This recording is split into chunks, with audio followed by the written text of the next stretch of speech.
Dear students, ನೋಡ್ರಿ ಇಲ್ಲಿ ನಾನು ಫಾರ್ಮ್ಯಾಟ್ಗಳ ಬಗ್ಗೆ ನಿಮಗೆ ವಿಡಿಯೋನ ಮಾಡಿ ಕಳಿಸ್ತಾ ಇದ್ದೀನಿ. ಕ್ಲಾಸಲ್ಲಿ ಡಿಸ್ಕಷನ್ ಮಾಡಿದ್ದು ಕೂಡ. ಸೊ ಪಾರ್ಟ್ನರ್ಶಿಪ್ ಫರ್ಮ್ ಏನು ಮಾಡ್ತದಪ್ಪ ಅಂತಂದ್ರೆ ಮೇನಾಗಿ ಎರಡು ರೀತಿಯಾದಂಥ ಅಕೌಂಟ್ಗಳನ್ನ ಮೇಂಟೈನ್ ಮಾಡ್ತದೆ. ಸೊ ಫಸ್ಟ್ ಒನ್ ಯಾವುದಪ್ಪ ಅಂತಂದ್ರೆ ಫಿಕ್ಸ್ಡ್ ಕ್ಯಾಪಿಟಲ್ ಮೆಥಡ್. ಆಮೇಲೆ ನೆಕ್ಸ್ಟ್ ಇನ್ನೊಂದು ಯಾವುದಪ್ಪ ಅಂತಂದ್ರೆ ಫ್ಲಕ್ಚುಯೇಟಿಂಗ್ ಕ್ಯಾಪಿಟಲ್ ಮೆಥಡ್. ಸೊ ಫರ್ಮಲ್ಲಿ ಕ್ಯಾಪಿಟಲ್ ಯಾವಾಗಲೂ year by year fixed capital ಇತ್ತಪ್ಪ ಅಂತಂದ್ರೆ ಫಿಕ್ಸ್ಡ್ ಕ್ಯಾಪಿಟಲ್ ಅಕೌಂಟನ್ನು ಮೇಂಟೈನ್ ಮಾಡ್ತದೆ. ಅದರಲ್ಲೂ 2 types are there. So first one is partners capital account, second one is partner current account. Fixed ಕ್ಯಾಪಿಟಲ್ಲಿ 2 ಮೆಥಡ್ಗಳು ಬರ್ತಿರ್ತವೆ ಫಿಕ್ಸ್ಡ್ ಕ್ಯಾಪಿಟಲಲ್ಲಿ. First one partners capital account, partners current account. Company ಏನಾದರೂ ಫಿಕ್ಸ್ಡ್ ಕ್ಯಾಪಿಟಲ್ ಮೆಥಡ್ ಅಕೌಂಟನ್ನು adapt ಮಾಡ್ಕೊಂಡಿತ್ತಪ್ಪ ಅಂತಂದರೆ 2 ರೀತಿಯಲ್ಲಿ ಅಕೌಂಟ್ಗಳನ್ನ ಏನು ಮಾಡಬೇಕು, ಮೇಂಟೈನನ್ನು ಮಾಡಬೇಕು. ಒಂದು ಪಾರ್ಟ್ನರ್ಸ್ ಕ್ಯಾಪಿಟಲ್ ಅಕೌಂಟ್, ಒಂದು ಕರೆಂಟ್ ಅಕೌಂಟ್. ಹಾಗಿದ್ರೆ ಪಾರ್ಟ್ನರ್ಸ್ ಕ್ಯಾಪಿಟಲ್ ಅಕೌಂಟಲ್ಲಿ ಯಾವ್ಯಾವ ಎಂಟ್ರಿಗಳನ್ನ ತೊಗೊಳ್ಬೇಕು? ಸೊ ನೋಡಿರಿ, ಪಾರ್ಟ್ನರ್ಸ್ ಕ್ಯಾಪಿಟಲ್ ಅಕೌಂಟಲ್ಲಿ ಪಾರ್ಟ್ನರ್ ಕ್ಯಾಪಿಟಲ್ಗಳಿಗೆ ಸಂಬಂಧಪಟ್ಟಂಥ ಎಂಟ್ರಿಗಳನ್ನ ಮಾತ್ರ ತೊಗೋಬೇಕು. ಸೊ ಯಾವ ರೀತಿಯಾಗಿ ಇಲ್ಲಿ ಕೊಟ್ಟಿದೆ ನೋಡಿರಿ. ನೋಡಿರಿ, particular date, particular JF, amount, date, particular, ಇದು ಫಾರ್ಮ್ಯಾಟ್ ಬರುತ್ತೆ. ಸೊ ಯಾವ್ಯಾವ ರೀತಿಯಾಗಿ ಪಾರ್ಟ್ನರ್ಸ್ ಕ್ಯಾಪಿಟಲ್ ಅಕೌಂಟ್, ಪಾರ್ಟ್ನರ್ ಕ್ಯಾಪಿಟಲ್ಗಳಿಗೆ ಸಂಬಂಧಪಟ್ಟ ಮಾತ್ರ ಎಂಟ್ರಿಗಳನ್ನ ತೆಗೆದುಕೊಳ್ಬೇಕು ಇಲ್ಲಿ ಪಾರ್ಟ್ನರ್ಸ್ ಕ್ಯಾಪಿಟಲ್ ಅಕೌಂಟಲ್ಲಿ. ಆದರೆ ಹಾಗೆ ಯಾವ್ಯಾವ ರೀತಿ ಕ್ರೆಡಿಟ್ ಸೈಡ್ ಏನು ತೊಗೋಬೇಕು, ಡೆಬಿಟ್ ಸೈಡಲ್ಲಿ ಏನು ತೊಗೊಳ್ಬೇಕು? ಸೊ ಕ್ರೆಡಿಟ್ ಸೈಡ್ ನೋಡ್ತಾ ಹೋಗೋಣ. By balance brought down, opening balance. So last year ಏನಾದರೂ ಓಪನಿಂಗ್ ಬ್ಯಾಲೆನ್ಸ್ ಕೊಟ್ಟಿದ್ರಪ್ಪ ಅಂತಂದ್ರೆ ಪಾರ್ಟ್ನರ್ಸ್ ಕ್ಯಾಪಿಟಲ್ ಅಕೌಂಟಲ್ಲಿ ಕ್ರೆಡಿಟ್ ಸೈಡ್ ತೊಗೊಳ್ಬೇಕು. ನೆಕ್ಸ್ಟ್ ಬೈ ಬ್ಯಾಂಕ್ ಅಂತ ಇಲ್ಲೇನು ತೊಗೊಳ್ಬೇಕು? Fresh capital introduce. ಪಾರ್ಟ್ನರ್ಸ್ ಏನಾದರೂ ಇಯರಿನ ಮಧ್ಯದಲ್ಲಿ ಹೊಸದಾಗಿ ಕ್ಯಾಪಿಟಲನ್ನು ಫರ್ಮ್ಗೆ ತೊಗೊಂಡು ಬಂದರು, ಇಂಟ್ರೊಡ್ಯೂಸ್ ಮಾಡಿದರು ಅಂತಂದರೆ ಕ್ರೆಡಿಟ್ ಸೈಡನ್ನು ತೊಗೋಬೇಕು. So next debit side, bank to bank ಅಂತಂದ್ರೂ ನಡೆಯುತ್ತಾ. Capital withdrawal. ಸೊ ನೋಡಿರಿ, ಯಾವುದಾದ್ರೂ ಪಾರ್ಟ್ನರ ಫರ್ಮಿಂದ ಕ್ಯಾಪಿಟಲನ್ನು ವಿತ್ಡ್ರಾ ಮಾಡಿದರೆ ಅದನ್ನು ಏನು ಮಾಡಬೇಕಪ್ಪ ಅಂತಂದ್ರೆ ಡೆಬಿಟ್ ಸೈಡ್ ತೊಗೋಬೇಕು. ಸೊ ಫರ್ಮಿಂದ ಕ್ಯಾಪಿಟಲನ್ನು ವಿತ್ಡ್ರಾ ಅದಕ್ಕೆ ಮಾಡ್ತಾರೆ ಪಾರ್ಟ್ನರ್ಸು. ಸೊ ನೋಡಿರಿ, ಎಕ್ಸ್ಟ್ರಾ ಏನಾದರೂ ಕ್ಯಾಪಿಟಲ್ ಉಳ್ಕೊಂಡಿತ್ತಪ್ಪ ಅಂತಂದರೆ ಯೂಸ್ ಆಗದೇ ಇರ್ತಕ್ಕಂಥ ಕ್ಯಾಪಿಟಲನ್ನು ಏನು ಮಾಡ್ತಾರಪ್ಪ ಅಂತಂದ್ರೆ ಪಾರ್ಟ್ನರ್ಸು ನಮ್ಮ ಇಚ್ಛೆಯಿಂದ ವಿತ್ಡ್ರಾ ಮಾಡ್ತಾರೆ. ಸೊ ಈ ರೀತಿಯಾಗಿ ವಿತ್ಡ್ರಾ ಮಾಡಿರ್ತಕ್ಕಂಥ ಕ್ಯಾಪಿಟಲನ್ನು ಡೆಬಿಟ್ ಸೈಡ್ ತೊಗೊಳ್ಬೇಕು.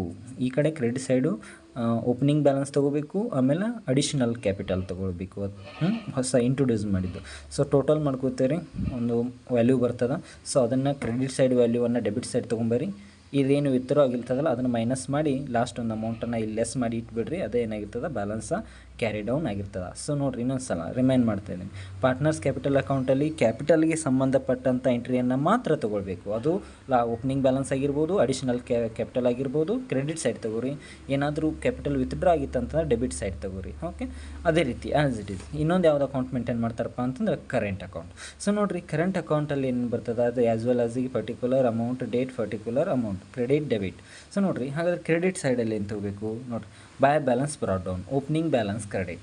ಏನಾದರೂ ಇಲ್ಲಿ ಈ ಥರ ಇಲ್ಲಿ ಇದೆಲ್ಲ ಓಪನಿಂಗ್ ಬ್ಯಾಲೆನ್ಸ್ ಕೊಟ್ಟಿರಪ್ಪ ಅಂತಂದರೆ ಪಾರ್ಟ್ನರ್ಸ್ ಕರೆಂಟ್ ಅಕೌಂಟಲ್ಲಿ ಓಪನಿಂಗ್ ಬ್ಯಾಲೆನ್ಸ್ ಕೊಟ್ಟಿರಪ್ಪ ಅಂತಂದರೆ ಓಪನಿಂಗ್ ಬ್ಯಾಲೆನ್ಸನ್ನು ತೊಗೊಳ್ರಿ credit side. Next salary, commission, interest on capital, P&L appropriation account. Salary ಇದು ಕಂಪನಿ ಪಾರ್ಟ್ನರ್ಸಿಗೆ ಕೊಡ್ತಕ್ಕಂಥದ್ದು. ಕಮಿಷನ್ ಕಂಪನಿ ಪಾರ್ಟ್ನರ್ಸಿಗೆ ಕೊಡ್ತಕ್ಕಂಥದ್ದು. ಇಂಟ್ರೆಸ್ಟ್ ಆನ್ ಕ್ಯಾಪಿಟಲ್, ಏನು ಪಾರ್ಟ್ನರ್ಸ್ ಬಂಡವಾಳವನ್ನು ಹೂಡಿಕೆ ಮಾಡಿರ್ತಾರಲ್ಲ ಅದ್ರ ಮೇಲೆ ಕಂಪ್ನಿ ಏನು ಮಾಡ್ತಾ ಇದಪ್ಪ ಅಂತಂದ್ರೆ ಬಡ್ಡಿಯನ್ನು ಕೊಡ್ತಾ ಇದೆ.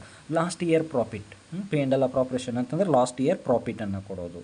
ನೆಕ್ಸ್ಟು ಇದು ಕ್ರೆಡಿಟ್ ಸೈಡ್ ತೊಗೊಳ್ಬೇಕು. ನೆಕ್ಸ್ಟ್ ಡ್ರಾಯಿಂಗ್, ಈ ಕಡೆ ಡೆಬಿಟ್ ಸೈಡ್ ಡ್ರಾಯಿಂಗ್ಸ್ ತೊಗೊಳ್ಬೇಕು, ಇಂಟ್ರೆಸ್ಟ್ ಆನ್ ಡ್ರಾಯಿಂಗ್ಸ್ ತೊಗೊಳ್ಬೇಕು. ಸೊ ಯಾವ ರೀತಿಯಾಗಿ ಡೆಬಿಟ್ ಕ್ರೆಡಿಟ್ ಸೈಡ್ ಯಾವ ರೆಕಾರ್ಡ್ಗಳನ್ನ ಎಂಟ್ರಿ ಮಾಡಬೇಕು, ಡೆಬಿಟ್ ಸೈಡ್ ಯಾವ ರೆಕಾರ್ಡ್ಗಳನ್ನ ಎಂಟ್ರಿ ಮಾಡಬೇಕು ಅನ್ನೋ ಕನ್ಫ್ಯೂಷನ್ ನಿಮಗಿತ್ತಪ್ಪ ಅಂತಂದ್ರೆ ಕ್ರೆಡಿಟ್ ಸೈಡಲ್ಲಿ ಕಂಪ್ನಿ ಏನು ಪಾರ್ಟ್ನರ್ಸ್ಗೆ ಪ್ರೊವೈಡ್ ಮಾಡ್ತಾ ಇರುತ್ತಲ್ಲ ಅದನ್ನೆಲ್ಲವೂ ಕ್ರೆಡಿಟ್ ಸೈಡ್ ತೊಗೊಳ್ರಿ. ಪಾರ್ಟ್ನರ್ ಏನು ಕಂಪ್ನಿಗೆ ಕೊಡಬೇಕಾಗಿರ್ತದಲ್ಲ ಅದನ್ನೆಲ್ಲವೂ ಡೆಬಿಟ್ ಸೈಡ್ ತೊಗೊಳ್ರಿ. ನೋಡಿರಿ, ಇಲ್ಲಿ ಲಾಸ್ಟ್ ಇಯರ್ ಇದು ಓಪನಿಂಗ್ ಬ್ಯಾಲೆನ್ಸ್ ಆಯಿತು.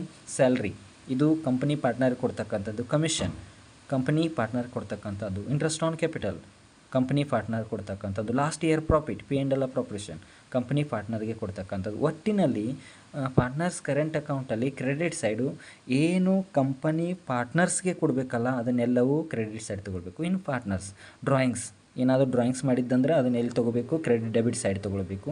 ಇನ್ನು ಇಂಟ್ರೆಸ್ಟ್ ಆನ್ ಡ್ರಾಯಿಂಗ್ಸ್, ಪರ್ಸನಲ್ ಯೂಸ್ಗೆ ಏನು ಕ್ಯಾಪಿಟಲನ್ನು ವಿತ್ಡ್ರಾ ಮಾಡಿರ್ತಾರಲ್ಲ ಅದಕ್ಕೆ ಕಂಪ್ನಿ ಏನು ಮಾಡುತ್ತಪ್ಪ ಅಂತಂದ್ರೆ ಇಂಟ್ರೆಸ್ಟನ್ನು ಚಾರ್ಜ್ ಮಾಡುತ್ತೆ ಕಂಪನಿ. ಅದನ್ನು ಏನು ಮಾಡಬೇಕಪ್ಪ ಅಂತಂದರೆ ಡೆಬಿಟ್ ಸೈಡ್ ತೊಗೋಬೇಕು. ಇದು ಡ್ರಾಯಿಂಗ್ಸ್ ಕೂಡ ಪಾರ್ಟ್ನರ್ ಕಂಪ್ನಿ ಕೊಡಬೇಕು, ಇಂಟ್ರೆಸ್ಟ್ ಆನ್ ಡ್ರಾಯಿಂಗ್ಸ್ ಕೂಡ ಪಾರ್ಟ್ನರ್ ಕಂಪ್ನಿ ಕೊಡಬೇಕು. ಏನು ಪಾರ್ಟ್ನರ್ ಕಂಪ್ನಿ ಕೊಡಬೇಕಲ್ಲ ಅವೆಲ್ಲವೂ ಡೆಬಿಟ್ ಸೈಡ್. ಏನು ಕಂಪನಿ ಪಾರ್ಟ್ನರ್ ಕೊಡಬೇಕಲ್ಲ, ಸ್ಯಾಲ್ರಿ ಆಗಿರ್ಬೋದು, ಕಮಿಷನ್ ಆಗಿರ್ಬೋದು, ಇಂಟ್ರೆಸ್ಟ್ ಆನ್ ಕ್ಯಾಪಿಟಲ್ ಆಗಿರ್ಬೋದು, P&L ಅಪ್ರಾಪ್ರೇಷನ್ ಆಗಿರ್ಬೋದು, ಅವೆಲ್ಲವೂ ಈ ಪಾರ್ಟ್ನರ್ಸ್ ಕರೆಂಟ್ ಅಕೌಂಟಲ್ಲಿ ಕ್ರೆಡಿಟ್ ಸೈಡ್ಗಳನ್ನ ತಗೋಬೇಕು. ಇಷ್ಟು ಮಾಡಬೇಕು. ಗೊತ್ತಾಯ್ತಲ್ಲ ಇದು? Okay, thank you.